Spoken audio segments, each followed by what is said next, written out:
नमस्कार विद्यार्थी व पालक मित्रांनो. नीट पेपर फूट 2026 नीटची प्रश्नपत्रिका फुटली, त्याच्या आरोपींना अटक झालं. बरेच मोठे मोठे मासे संपूर्ण देशातनं गळायला लागले, महाराष्ट्रातनं गळायला लागले, पुण्यातनं गळायला लागले, लातूर, नाशिक असेल किंवा इतर बीड अनेक ठिकाणांमधून हे मासे गळायला लागले. परंतु विद्यार्थ्याच्या भवितव्याशी खेळणाऱ्या या लोकांना आता न्याय व्यवस्थेने माफ नाही केलं पाहिजे. शिक्षण मंत्री, केंद्रीय शिक्षण मंत्री धर्मेंद्र प्रधान यांनी नीटची पुढची रणनीती आता संपूर्ण विद्यार्थ्यांसमोर 22 लाख विद्यार्थ्यांनी, जवळपास 22-22.5 लाख विद्यार्थ्यांनी संपूर्ण देशातनं ही नीटची परीक्षा 3 मे 2026 रोजी दिली होती. महाराष्ट्रातनं जवळपास 2,20,000 विद्यार्थ्यांनी, पुणे शहरातून 20,000 विद्यार्थ्यांनी ही परीक्षा दिली होती. अनेक विद्यार्थ्यांना पेपर चांगले गेले होते, काही विद्यार्थ्यांना पेपर अपेक्षेपेक्षा थोडेसे अवघड गेले होते. पण आता काळजी करू नका, मी मागेही 2 व्हिडिओमध्ये सांगितलं होतं. झालं ते उत्तम झालं. आता तुम्हाला नवीन तयारी करण्याची आता संधी आहे. 21 जून 2026 रोजी तुमची पुन्हा ही परीक्षा होणार आणि केंद्र शासनाने या परीक्षेची जी काही नियमावली आहे, या परीक्षेची काही जी दिशादर्शक नियमावली आहे ही जाहीर केलेली आहे. या व्हिडिओच्या माध्यमातून आपण ती दिशादर्शक नियमावली आता व्यवस्थित पद्धतीने समजून घेऊ. याच पद्धतीने तुमची परीक्षा आता होईल, पेपर फुटणार नाही अशी भोळी अपेक्षा आपण ठेवूयात आणि पुढे जाऊयात.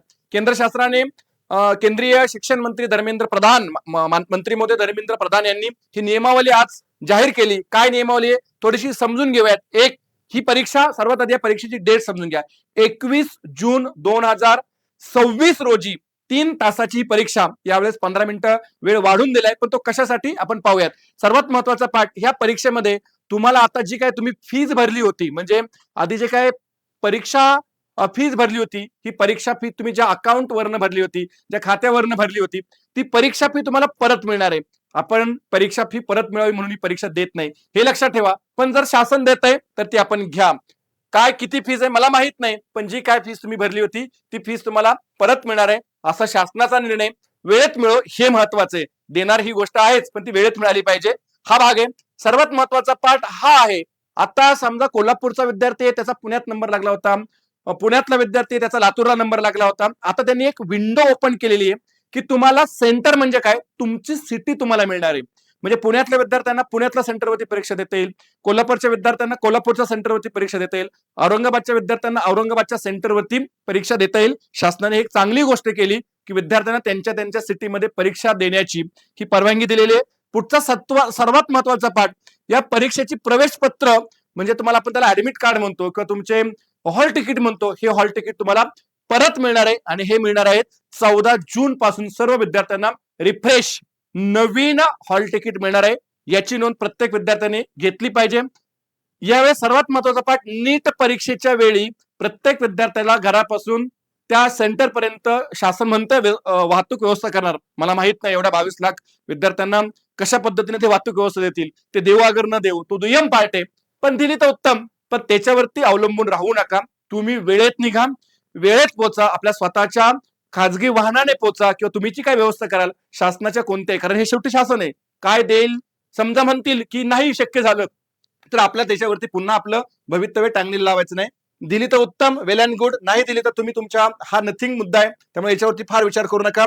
नंतर इथं त्यांनी म्हटलं की 15 मिनिटं, आता मुलांना जास्त वेळ, म्हणजे 3 तास 15 मिनिटं वेळ द्यायचं म्हणतायत. परंतु ही जी काय 15 मिनिटं आहे ही ऍक्च्युअल पेपर सोडवण्यासाठी नाही. ही 15 मिनिटं तुम्हाला तुमचं हॉल तिकीट, ऍडमिट कार्ड करण्यासाठी किंवा तुमचं बायोमेट्रिक करण्यासाठी, तुमचे बाकीच्या ज्या काही प्रोसेस असतात त्या परीक्षा कालावधीमधील, त्या प्रोसेस पूर्ण करण्यासाठी त्यांनी 15 मिनिटं वेळ जास्त दिलेला आहे.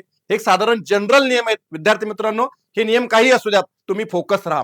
तुम्हाला 21 जून पर्यंत, आज मला वाटतं मी तुमच्याशी 18 मे 19 मे ला तुमच्याशी संवाद साधतोय. 1 महिना वेळ आहे.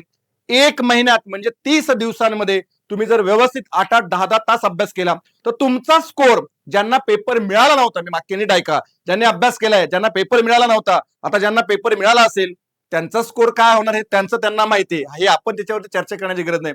पण ज्यांना पेपर खरंच मिळाला नव्हता, ज्यांनी मन लावून अभ्यास केला होता, त्या विद्यार्थ्यांच्या मार्कांमध्ये किमान 70-80 अगदी 100 पर्यंत मार्क्स वाढू शकतात. कारण शेवटच्या 1 महिन्यात प्रचंड वेगाने अभ्यास होतो. तो वेगवान अभ्यास करा. मी तुम्हाला म्हटलंही होतं, तुम्हाला कुठलीही मदत लागली तर आमच्या कॉल सेंटरला नंबर करा. आमचे काउन्सिलर, आमचे जे कोणी तज्ज्ञ लोक आहेत नीट मधली, ती तुम्हाला नक्की मदत करतील. आमचा हा हेल्पलाईन नंबर आहे 75 75 94 94 38. पुन्हा एकदा ऐका, हा तुमच्यासाठी अतिशय महत्वाचा नंबर आहे. महाराष्ट्रातल्या प्रत्येक विद्यार्थ्यासाठी हा महत्वाचा नंबर आहे. 75 75 94 94 38 या नंबरवरती संपर्क साधा. तुम्हाला हवी ती मदत केली जाईल. 100% तुम्हाला मोटिवेशन दिलं जाईल, तुम्हाला गाईडलाईन दिली जाईल, तुम्हाला मॉक टेस्ट संदर्भात मदत केली जाईल.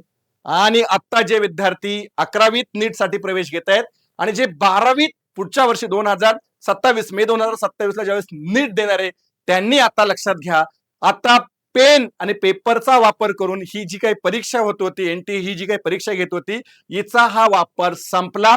पुढच्या वर्षीपासून तुमची सीबीटी कम्प्युटर बेस्ड टेस्ट होणार. जशी जेईची किंवा सीईटीची परीक्षा होते किंवा इतर ज्या ऑनलाईन एक्झाम होतात तशाच ह्या परीक्षा होणार. त्याचा कालावधी हे नंतर शासन डिसाईड करेल, परंतु सीबीटी टेस्ट तुम्हाला द्यायची आहे. आता तुम्हाला पेन पेपरचा वापर करायचा नाही. म्हणजे तुम्ही आतापासून ऑनलाईन टेस्टचा किंवा ओएमआर जे काय सीट आहे ते आतापासून तुम्हाला हँडल करण्याची काय लागली पाहिजे बाळांनो, सवय लागली पाहिजे. ती मानसिकता तुमची आता तुम्ही तयार करा आणि ह्या परीक्षेला सामोरे जा. जे विद्यार्थी आता पुन्हा परीक्षा देत आहेत त्यांना मनपूर्वक शुभेच्छा. आणि जे पुढच्या वर्षी किंवा त्याच्या पुढच्या वर्षी ही सीबीटी टेस्ट नीटची देणार आहे त्यांना सुद्धा मनपूर्वक शुभेच्छा. या शासन व्यवस्थेवरती, या न्याय व्यवस्थेवरती आपण विश्वास ठेवून पुन्हा एकदा नव्या उमेदीने आणि नव्या जोमाने ही परीक्षा देऊ आणि आपल्या आई वडिलांचं नाव उज्ज्वल करण्यासाठी उत्तुंग यश मिळूया. त्यासाठी तुम्हाला मनपूर्वक हार्दिक शुभेच्छा.